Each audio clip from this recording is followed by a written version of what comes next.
கோளும் ஒன்றாய் காண அங்கு கற்பகம் என்னும் கடவுளின் மெய்யில்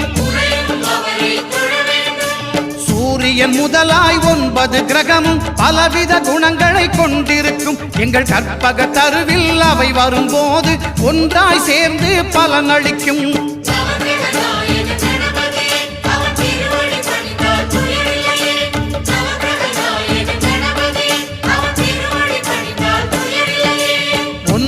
கோளும் ஒன்றாய் காண அங்கு கற்பகம் என்னும் கடவுளின் மெய்யில்